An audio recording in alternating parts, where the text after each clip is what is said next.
ओम तत्सत ब्रह्माणी नमः। श्री छांदोग्य उपनिषद श्री शंकराचार्य भाष्य पंचम अध्याय एकादश खंड औपमन्यवादी का आत्मीमांसा विषय प्रस्ताव। वह देवताओं का अन्न है, देवगण उसका भक्षण करते हैं।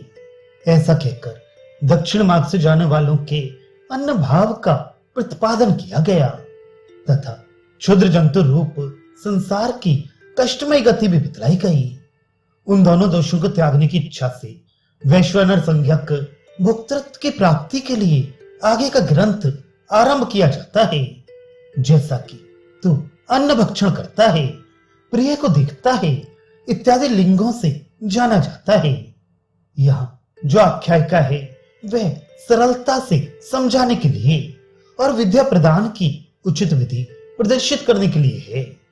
उपमन्यु का पुत्र प्राचीनशील, पुरुष का पुत्र सत्ययज्ञ, भल्लभी के पुत्र का पुत्र इंद्रधूम्न, शर्कराक्ष का पुत्र जन और अश्वतराक्ष का पुत्र बुढ़िल, ये महाग्रस्त और परम श्रोत्रिय एकत्रित होकर परस्पर विचार करने लगे कि हमारा आत्मा कौन है और ब्रह्म क्या है। जो नाम से प्राचीन शाल था वह उपमन्यु का पुत्र औपमन्य, पुलुष का पुत्र पौलुषी जो नाम से सत्ययज्ञ था, भल्लभी के पुत्र को भाल्लवी कहते हैं, उसका पुत्र भाल्लभे जो नाम से इंद्रधूम्न था।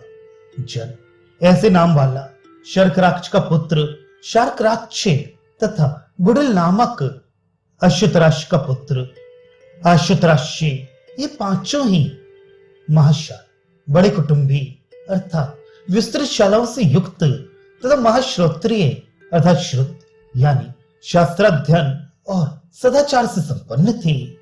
इस प्रकार के वे सब किसी समय आपस में मिलकर मीमांसा अर्थात विचार करने लगे।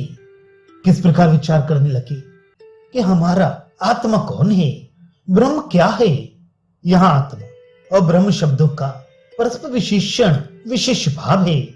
ब्रह्म इस शब्द से श्रुति देह पर छिन्न आत्मा के ग्रहण का निवारण करती है तथा आत्मा इस शब्द से आत्मा से भिन्न आदित्य आदि ब्रह्म के उपास्यत्व की निवृत्ति करती है। अतः दोनों का अभेद होने के कारण आत्मा ही ब्रह्म है और ब्रह्म ही आत्मा है। अतः सर्वात्मा वैश्वानर ब्रह्म है और वही आत्मा है, यह सिद्ध होता है।